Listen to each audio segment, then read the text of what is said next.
سنريهم آياتنا في الآفاق وفي أنفسهم حتى يتبين لهم أنه الحق.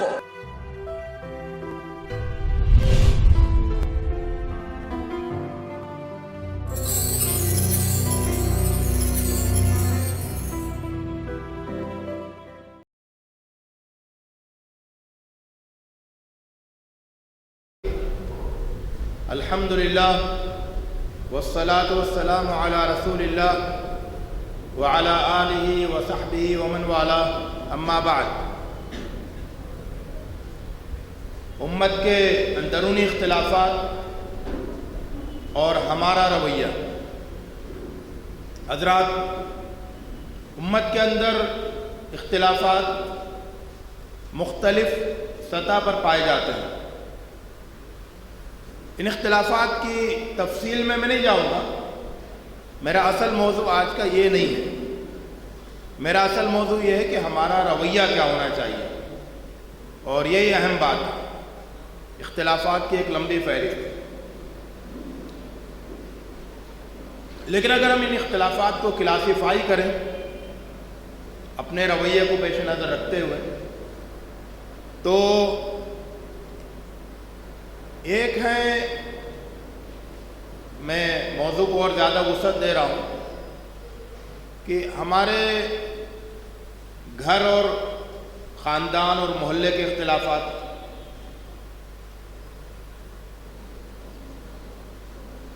یہ بھی ظاہر ہے کہ امت کے اندرونی اختلافات ہیں.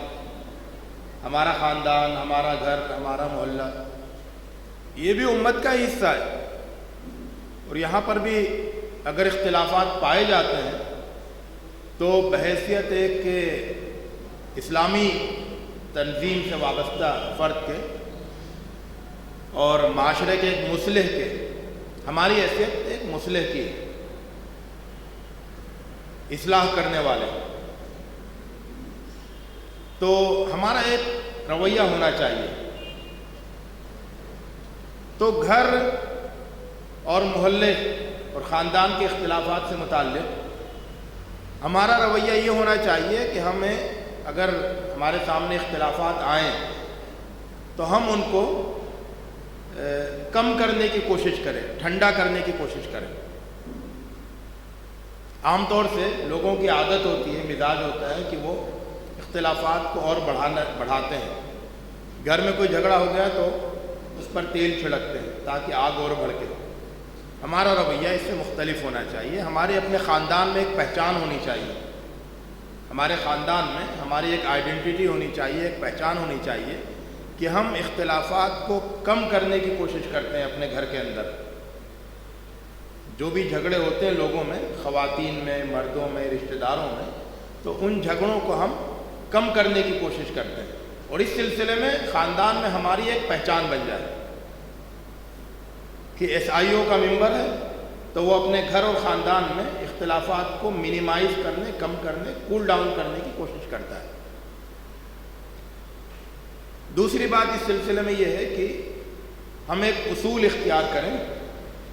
ایک بہت زبردست اصول ہے کہ بڑوں کے اختلافات میں چھوٹوں کو فریق، پارٹی نہیں بننا چاہیے. بڑوں کے اختلافات میں چھوٹوں کو فریق اور پارٹی نہیں بننا چاہیے، بلکہ اس سے اپنے آپ کو الگ رکھنا چاہیے. کہ مثال کے طور پر اگر کسی کے ابو جان اور چچا جان میں اختلاف ہو جائے تو وہ اس اختلاف کا حصہ نہیں بنے. دادا اور ان کے بھائی میں اختلاف ہو جائے تو وہ اس اختلاف کا پارٹ نہیں بنے، اس میں پارٹی نہیں بنے، بلکہ وہ اپنے آپ کو الگ کر کے ان سب سے یکساں طور پر محبت اور اپنائیت اور احترام کا تعلق قائم کرے. کہ اگرچہ ابا اور چچا میں اختلاف ہے لیکن میرے لیے دونوں محترم ہیں. وہ ان کا آپس کا اختلاف ہے، میرے لیے دونوں محترم ہیں، اس لیے میں دونوں سے تعلق قائم رکھوں گا. یہی حال خواتین سے بھی ہوگا اور مرد بزرگوں سے بھی ہوگا اور دوسرے لوگوں سے بھی ہوگا۔ تو پورے محلے میں، پورے خاندان میں، پورے گھر میں جو بھی بڑوں میں اختلافات ہوتے ہیں تو اس میں ہم پارٹی نہیں بنیں، بلکہ ہم اس سے الگ ہٹ کے اس کو کم کرنے اور کول ڈاؤن کرنے کی کوشش کریں، اور اس سلسلے میں سوچیں کہ میں کیا کر سکتا ہوں کہ میں اس اختلافات، اس جھگڑے کو ختم کروں، کم کروں۔ جب آپ سوچیں گے تو آپ کے ذہن میں خیالات آئیں گے، آئیڈیاز آئیں گے۔ اس کو تھوڑا کم کر دیں۔ تو جب آپ سوچیں گے تو آپ کے ذہن میں آئیڈیاز آئیں گے۔ انسان کی فطرت یہ ہے، اللہ تعالیٰ نے اس کا دماغ اس طرح کا بنایا ہے کہ جب وہ کسی مسئلے کو اپنا مسئلہ بناتا ہے اور اس پر سنجیدگی سے سوچنے لگتا ہے تو اس کے سامنے اس کے متعلق کئی آئیڈیاز آ جاتے ہیں جو اس کے ذہن میں نہیں آئیں گے جس نے اس کو مسئلہ نہیں بنایا، اپنا ایشو نہیں بنایا۔ تو گھر، خاندان اور محلے کے اختلافات کو آپ اپنا ایشو بنا لیں اس معاملے میں کہ آپ اس کی پارٹی نہیں بنیں گے بلکہ اس کو کم کریں گے، ختم کریں گے۔ تو پھر آپ کے ذہن میں بہت سارے آئیڈیاز بھی آئیں گے کہ کیسے اس کو کم کیا جائے، ختم کیا جائے۔ یہ آپ کے اوپر ہے، ڈیپینڈ کرتا ہے سچویشن پر کہ کس سچویشن میں آپ سوچتے ہیں تو آپ کے ذہن میں کون سا آئیڈیا آتا ہے۔ لیکن یہ آپ اپنا ایک پہچان بنائیے اس سلسلے میں۔ تو یہ تو ایک لوکل اختلافات کی میں بات کر رہا تھا۔ اب ہم بڑے پیمانے پر امت کے اختلافات کی بات کرتے ہیں۔ امت میں جو اختلافات ہیں وہ ایک تو بہت مشہور مسلکی اختلافات ہیں، مسلک کے اختلافات، جن میں ہم جس علاقے میں رہتے ہیں تو وہاں پر دو مسلکوں کے درمیان زیادہ اختلاف سامنے آتا ہے۔ ایک اہل حدیث مسلک ہے اور دوسرا حنفی مسلک ہے۔ تو حنفی اور اہل حدیث اختلافات یہ مسلکی اختلاف ہے۔ اگر آپ کتابوں میں جائیں گے یا پوری دنیا کو سامنے رکھیں گے تو بہت سارے مسلک آپ کے سامنے آتے ہیں۔ حنفی مسلک ہے، مالکی مسلک ہے، شافعی مسلک ہے، حنبلی مسلک ہے، عباضی مسلک ہے، ظاہری مسلک ہے اور اہل حدیث مسلک ہے۔ تو ایسے بہت سارے مسلک آپ کے سامنے آتے ہیں۔ لیکن اگر آپ اپنے علاقے کو دیکھیں کہ مہاراشٹر نارتھ زون، تو اس میں آپ کو بنیادی طور پر دو مسلکوں کے درمیان اختلاف زیادہ ابھر کے سامنے آتا ہے۔ ایک حنفی مسلک ہے اور ایک اہل حدیث مسلک ہے۔ اس کے بعد پھر ایک اور اختلاف ہے جو حنفی مسلک کے ماننے والوں کے اندر ہے کہ ان میں دیوبندی خیال کے لوگ ہوتے ہیں اور بریلوی خیال کے لوگ ہوتے ہیں۔ تو اگرچہ دونوں حنفی ہوتے ہیں لیکن ان کے درمیان بھی اختلافات پائے جاتے ہیں۔ اور اس کے بعد پھر ایک اور لیول پر آپ جا کے دیکھیں گے تو جماعتی اختلافات ہوتے ہیں کہ تبلیغی جماعت، جمعیت العلماء اور جماعت اہل حدیث، جماعت اسلامی، تو اس طرح سے جماعتی اختلافات ہوتے ہیں۔ اس کے علاوہ بعض علاقوں میں ذات برادری کو لے کر بھی اختلافات بڑھ جاتے ہیں جو کہ قطعاً غیر اسلامی بات ہے۔ مطلب اس کی تو اسلام میں کوئی گنجائش ہے ہی نہیں کہ ذات برادری کی بنیاد پر کوئی اختلاف اور کوئی دوری اور کوئی جھگڑا اہل اسلام کے درمیان ہو۔ تو یہ تو بہت ہی ناپسندیدہ بات ہے۔ باقی اختلافات کی ایک وجہ ہو سکتی ہے کہ بھئی غور و فکر کے نتیجے میں اور علم کی بنیاد پر اختلافات، دلائل کی بنیاد پر اختلافات، لیکن ذات برادری کو لے کے جو امت کے اندر اختلافات ہوتے ہیں، رنگ و نسل کو لے کے جو اختلافات ہوتے ہیں، اس کی تو سرے سے کوئی گنجائش ہے ہی نہیں۔ وہ تو سراسر جو ہے جاہلیت ہے جس سے ہم کو امت کو بھی نکالنا ہے اور خود بھی باہر نکلنا ہے۔ تو یہ کچھ میں نے اختلافات کے لیول بتائے۔ اب ہمیں یہ دیکھنا ہے کہ ہمارا رویہ اور ہمارا ایٹیٹیوڈ کیا ہوگا۔ تو وہ ایک بہت ممتاز رویہ ہونا چاہیے جس کو لوگ سمجھیں اور پہچانیں کہ بھئی یہ تحریک اسلامی سے وابستہ افراد ہیں تو ان کا رویہ جو ہے دوسروں سے مختلف ہے، بہت ہی پازیٹیو ہے اور بہت ہی اچھا رویہ ہے، سمجھ میں آنے والا رویہ ہے، ریزنیبل ہے۔ تو اس سلسلے میں کچھ چیزیں، بنیادی باتیں میں آپ کو بتاؤں گا۔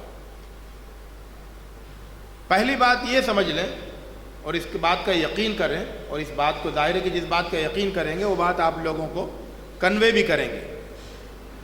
تو پہلی بات یہ ہے کہ جتنے بھی مسلک ہیں ان کے فاؤنڈنگ بیک گراؤنڈ جو ہے کہ کیسے یہ بنے، تو ان کا جو فاؤنڈنگ بیک گراؤنڈ ہے وہاں پر جو شخصیات ہیں، ظاہر کہ ہر مسلک کو آپ دیکھیں گے تو ایک پرسنالٹی سے جا کے ملتا ہے،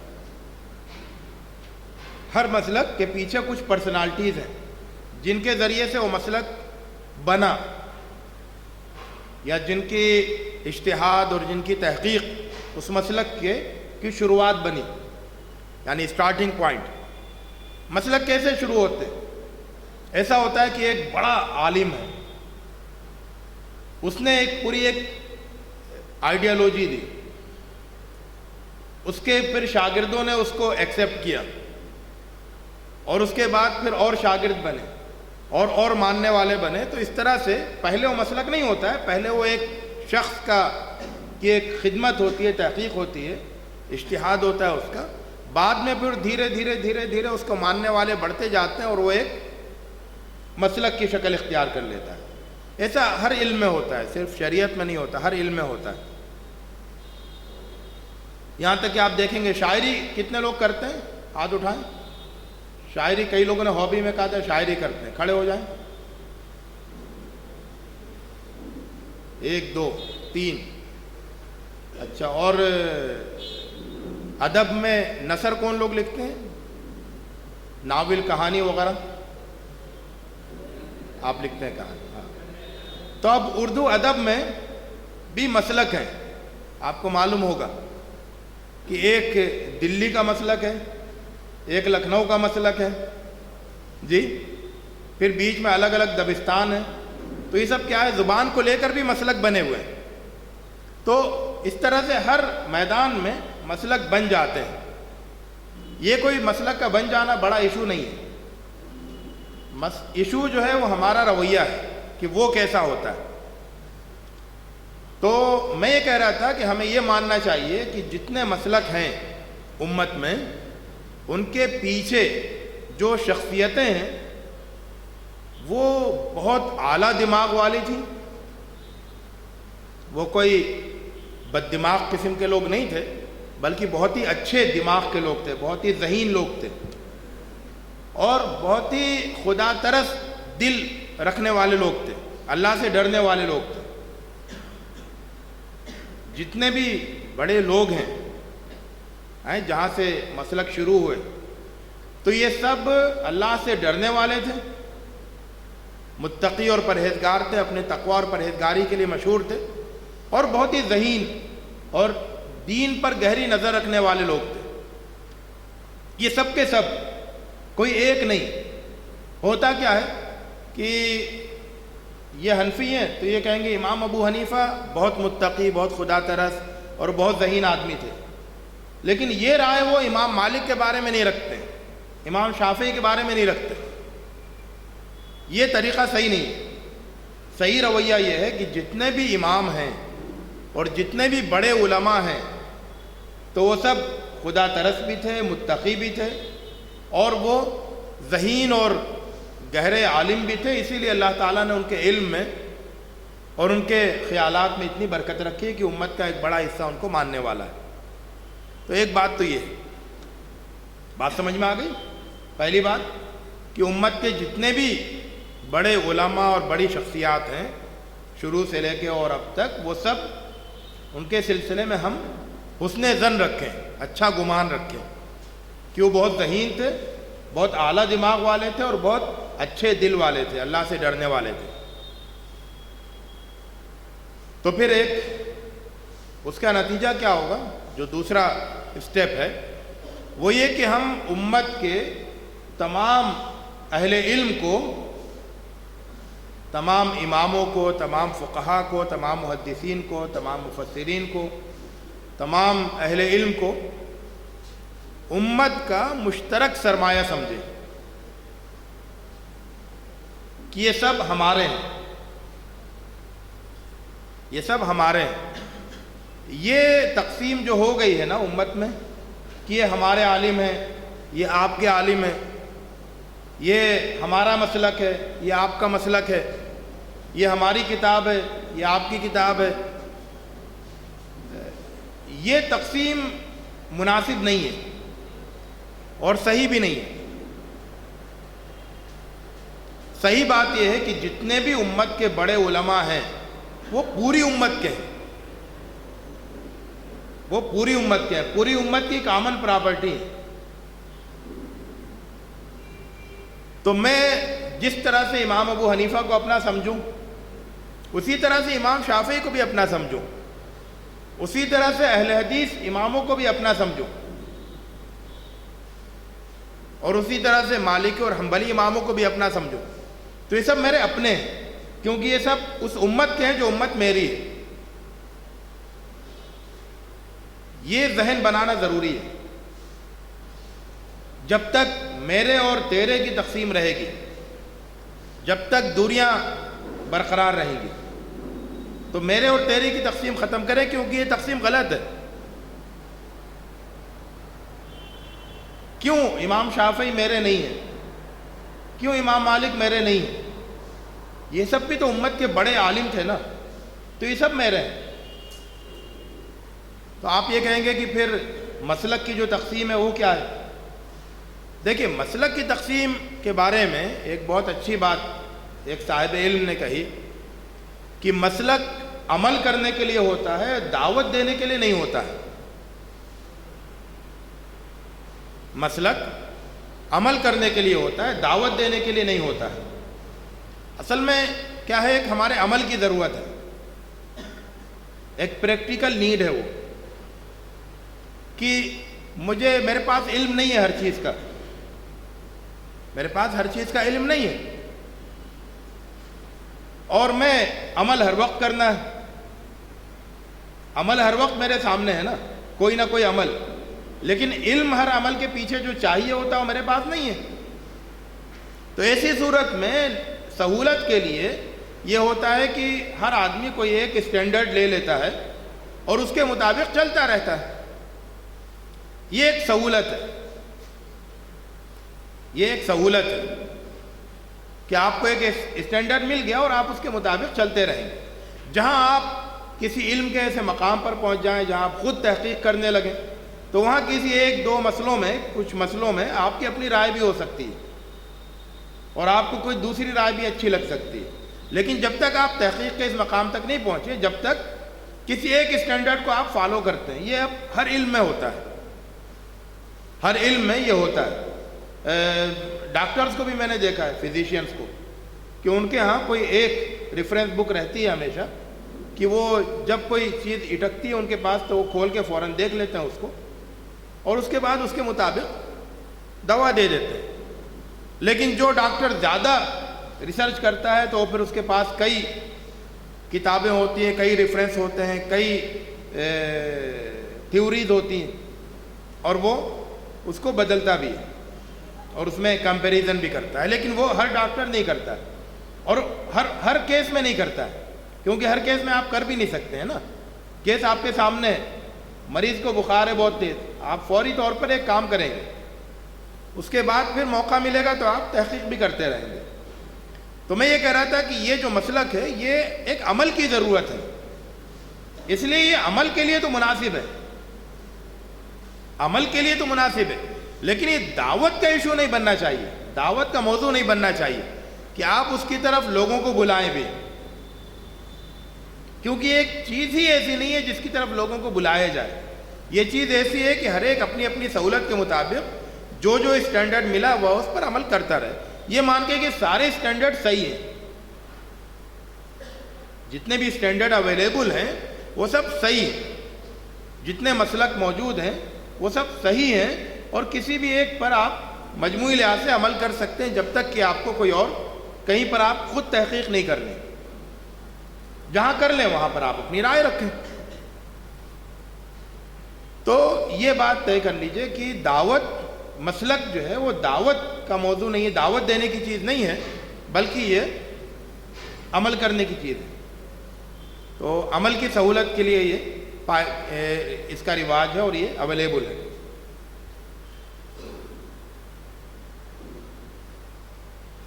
ایک بڑا مسئلہ جس کو میں زیادہ اچھی طرح سمجھانا چاہتا ہوں کیونکہ وہ بہت سارے مسائل کی جڑ ہے اور جس کو آپ کو بہت اچھی طرح سمجھنا ہے.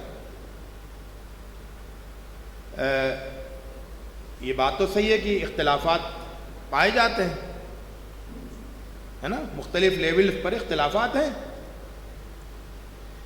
کیونکہ علماء میں اختلاف رائے ہوا, وہی اختلاف رائے جو ہے پھر وہ عوام میں منتقل ہو گیا. تو اب علماء میں بھی اختلاف رائے ہے, ڈفرینس آف اوپینین, اور عوام میں بھی. یہ جو ڈفرینس آف اوپینین ہے اس میں گرمی کب آتی ہے, شدت کب آتی ہے,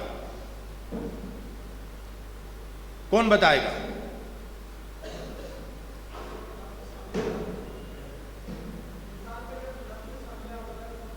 جی اچھا, اور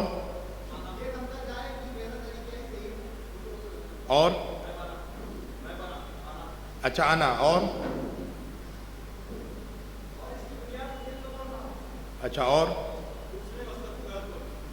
دوسرے مسلک کو غلط بولنا. جی وہ ساری باتیں ٹھیک ہیں.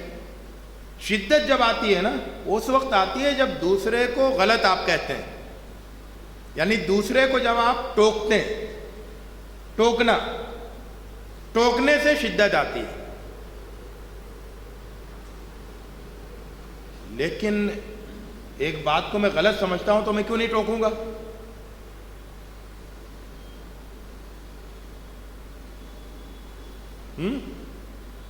ایک بات کو میں غلط سمجھتا ہوں تو اس کو ٹوکوں گا تو شدت آئے گی. تو پھر میں کیا کروں؟ مسئلہ سمجھے, پیچیدگی,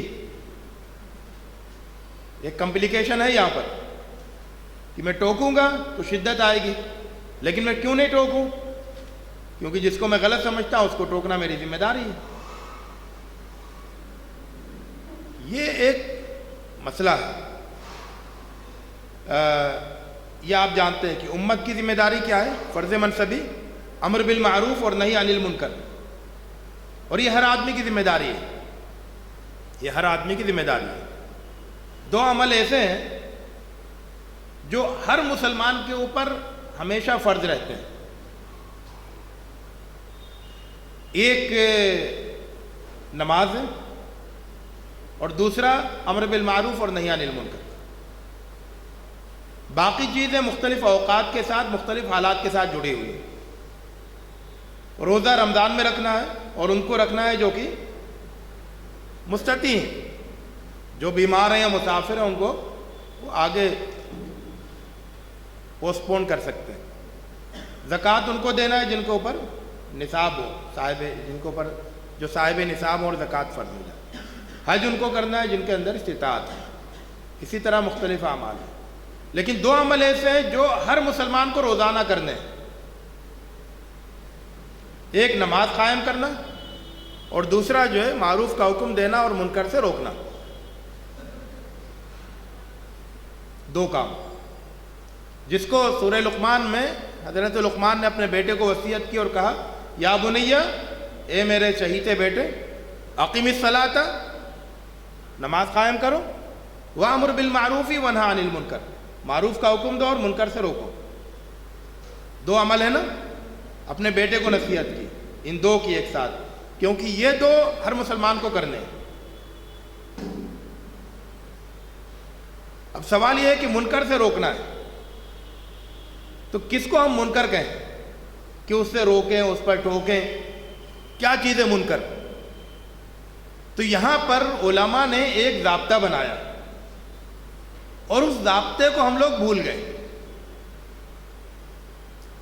اہل علم نے ضابطہ یہ بنایا نہی عن المنکر کا. امر بالمعروف میں تو مسئلہ نہیں ہے نا, نہی عن المنکر میں مسئلہ آتا ہے کہ جب آپ کسی کو کوئی کام کرتے ہوئے دیکھ کر ٹوکتے ہیں. تو اس پر اہل علم نے ایک ضابطہ بنایا. انہوں نے یہ کہا کہ جو مسئلے اختلافی ہیں، یعنی امت کے اہل علم میں جن مسائل پر اختلاف رہا ہے، ان میں نہی عن المنکر نہیں کرنا ہے. صرف جن چیزوں کے غلط ہونے پر امت میں اتفاق رہا ہے ان میں نہی عن المنکر کرنا ہے، اور جن میں اختلاف ہوا ہے، وہ اجتہادی مسائل جن میں اختلاف ہوا ہے اور اہل علم نے الگ الگ اجتہاد کیا ہے، ان میں نہی عن المنکر کا کام نہیں کرنا ہے، یعنی ٹوکنا نہیں ہے. یہ زبردست اصول ہے. اگر اس اصول کو ہم اختیار کر لیں تو ہم ایسی کسی عمل پر نہیں ٹوکیں گے جس میں اختلاف ہے، اور جب ہم اختلافی مسائل میں ٹوکیں گے نہیں تو اختلافی مسائل میں شدت نہیں آئے گی. جب ہم اختلافی مسائل میں ٹوکیں گے نہیں، منع نہیں کریں گے، غلط نہیں کہیں گے، تو ان میں شدت نہیں آئے گی، دھیرے دھیرے شدت کم ہوتی جائے گی. اب آپ جائزہ لیجئے ہمارے آس پاس کا. یہ بتائیے کہ لوگوں کا جو روکنے، ٹوکنے، منع کرنے، غلط کہنے کا جو عمل ہے، تنقید کرنے کا، وہ عام طور سے کس طرح کی چیزوں پر ہوتا ہے؟ اختلافی مسائل میں، اتفاقی مسائل میں؟ جی، اختلافی مسائل میں. مثال کے طور پر کوئی شراب پیتا ہے تو کتنے لوگ جا کے اس کو ٹوکتے ہیں؟ کوئی نماز پڑھنے نہیں آتا، کتنے لوگ اس کو ٹوکتے ہیں؟ لیکن کس بات پر ٹوکتے ہیں؟ کہ تم نے نماز کے بعد دعا کیوں نہیں مانگی، اس پر ٹوکتے ہیں. تم نے نماز اس طریقے سے کیوں پڑھی، اس طریقے سے کیوں نہیں پڑھی، اس پر ٹوکتے ہیں. اور اس کے بعد پھر مسجدوں میں جھگڑے ہوتے ہیں. ایسا ہی ہے نا؟ تو ہمارا معاملہ یہ ہے، موجودہ امت کا معاملہ، کہ وہ اختلافی مسائل میں تو بہت روک ٹوک کرتے ہیں، اور جن چیزوں کے بارے میں سب کا اتفاق ہے کہ یہ غلط ہیں، ان کے سلسلے میں وہ کوئی روک ٹوک نہیں کرتے. تو جہاں نہی عن المنکر کرنا ہے، منکر سے روکنے کا کام، منع کرنے کا کام جہاں کرنا ہے وہاں کوئی نہیں کرتا جا کے، اور جہاں پر نہیں کرنا ہے، منع کیا گیا ہے کہ یہاں مت کرو، وہیں پہ کرتے ہیں. نتیجہ کیا ہوتا ہے کہ ایک تو آپ غلط جگہ نہی عن المنکر کرتے ہیں صحیح جگہ چھوڑ کے، تو صحیح جگہ خالی رہ جاتی ہے، سب لوگ غلط جگہ کی طرف آ جاتے ہیں.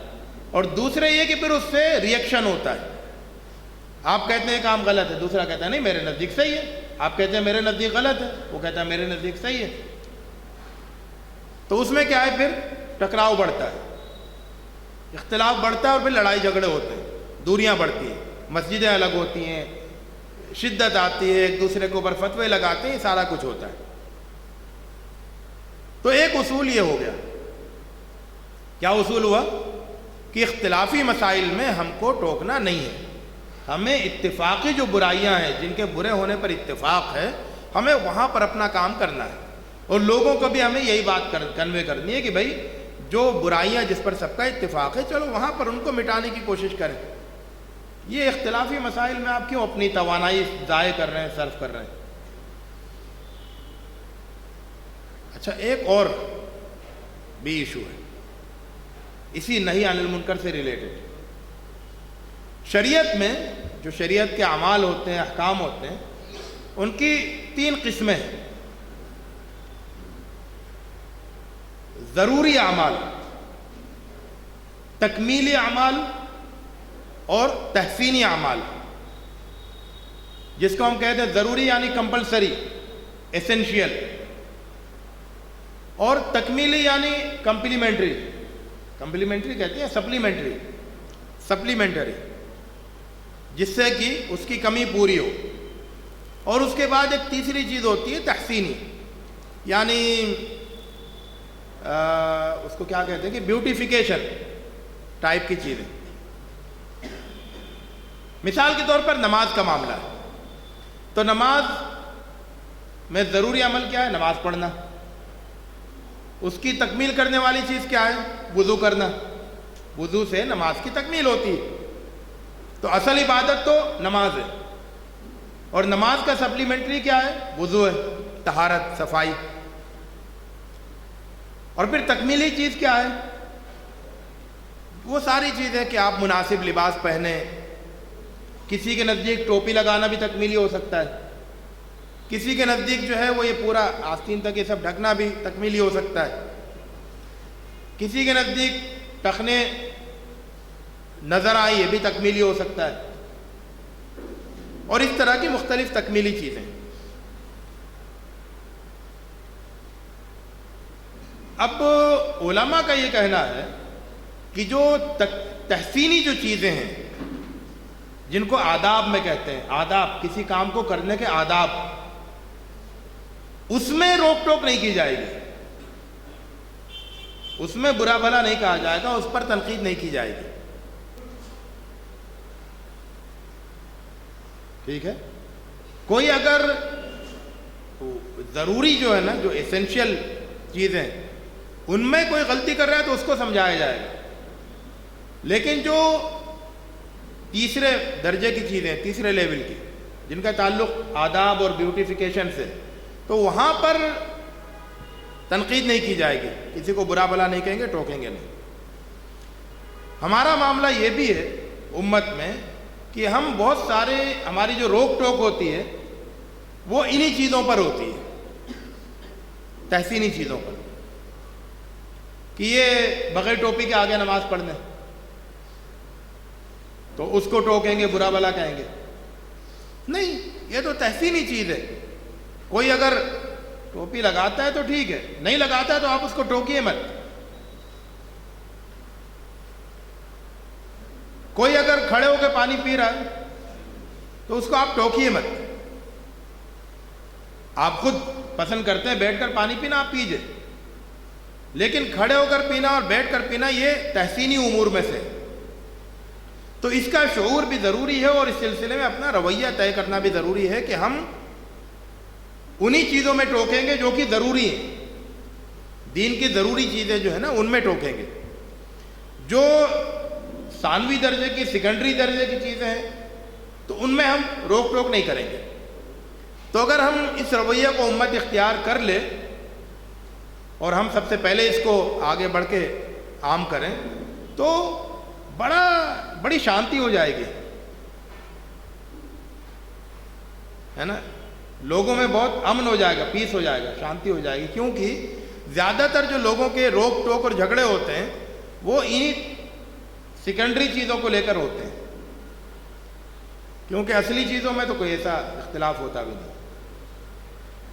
اسی طرح نماز کے بعد دعا مانگنا ہے تو یہ بھی ایک تحسینی کام ہے، یہ نماز کا حصہ نہیں ہے سب کے نزدیک، تو اس لیے کوئی دعا مانگتا ہے اللہ اس کی قبول کرے گا، اللہ اس کو خوش ہوگا، دعا مانگنا اچھا کام ہے۔ لیکن اگر کوئی نہیں مانگتا ہے تو اس کو کوئی ٹوکے نہیں، ٹوکنا غلط ہے، ٹھیک ہے؟ شریعت کا یہ بھی ایک اصول ہے کہ کوئی کام اگر واجب نہیں ہے، نفل ہے، تو اس کو واجب قرار دینا اور واجب والا بیہیویئر اختیار کرنا اگر کوئی کرے گا تو وہ عمل غلط ہو جائے گا۔ کسی غیر واجب کو واجب بنا کر ویسا بیہیویئر اختیار کرنا یہ بھی ایک حرام کام ہے۔ وہ اتنی جلدی؟ اچھا ٹھیک۔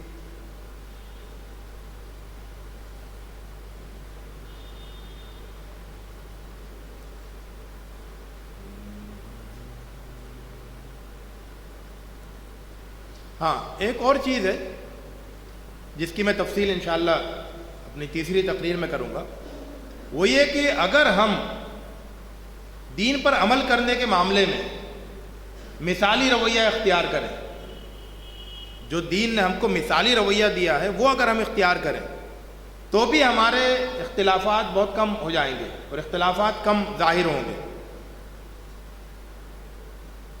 اس کی ایک مثال جو ہے وہ طلاق کا معاملہ ہے، جس پر میں اپنی تیسری تقریر میں ایک تفصیلی وضاحت کروں گا جب میں یہ بتاؤں گا کہ ہمارے رفقا علمی مزاج کس طرح سے بنائیں۔ ایک اور چیز جو آخری ہے جس پر میں گفتگو ختم کرتا ہوں، وہ ہے، اس سے پہلے بھی بعض ساتھی میرے اس کو جان چکے ہوں گے، سن چکے ہوں گے، وہ یہ کہ اختلاف تنوع کو سمجھنا۔ اختلاف کی دو قسمیں ہیں،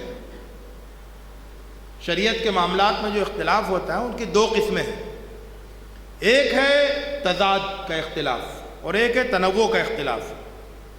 تضاد کے اختلاف کا مطلب صحیح اور غلط کا اختلاف، یعنی یا تو یہ صحیح ہے یا تو یہ صحیح ہے، یعنی کتے کا گوشت یا تو حلال ہے یا تو حرام ہے، دونوں باتیں تو صحیح نہیں ہو سکتی۔ 3 طلاق یا تو ایک ہوگی یا تو 3 ہوں گی، دونوں باتیں صحیح نہیں ہو سکتی۔ تو یہ جو ہے یہ تو تضاد کا اختلاف ہے کہ یا تو یہ صحیح ہوگا یا تو یہ صحیح ہوگا، وہاں اختلاف ہونا سمجھ میں آتا ہے۔ لیکن ایک ہے تنوع کا اختلاف۔ تنوع کا مطلب ہوتا ہے ویرائٹی کہ مطلب دو اوپینین تو ہیں لیکن دونوں صحیح ہو سکتے ہیں۔ جیسے نماز میں آپ سبحانک اللہم و بحمدک پڑھتے ہیں، امام شافعی کے ماننے والے انی وجہت وجہی للذی فطر السماوات والارض پڑھتے ہیں۔ اہل علم کا یہ کہنا ہے کہ دونوں صحیح ہیں، یہ بھی صحیح ہو سکتا ہے اور یہ بھی صحیح ہو سکتا ہے۔ تو ڈفرینس ہے لیکن یہ ویرائٹی والا ڈفرینس ہے کہ دونوں صحیح ہیں۔ نماز کے زیادہ تر جو اعمال ہیں جن میں فرق پایا جاتا ہے کہ رفع یدین کریں یا نہیں کریں، آمین زور سے کہیں یا نہیں کہیں، بسم اللہ زور سے پڑھیں یا دھیرے سے پڑھیں، یہ سب جو ہے ہاتھ یہاں تک لے کے جائیں کہ یہاں تک لے کے جائیں، یہ سب کا سب جو ہے یہ تنوع کا اختلاف ہے، جس کا مطلب ہوتا ہے کہ سب صحیح ہے۔ تراویح 8 رکعت پڑھیں یا 20 پڑھیں یا 36 پڑھیں، سب صحیح ہے۔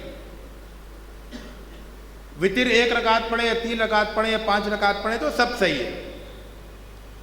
تو یہ جو ہے نا یہ سب صحیح والا اختلاف ہے۔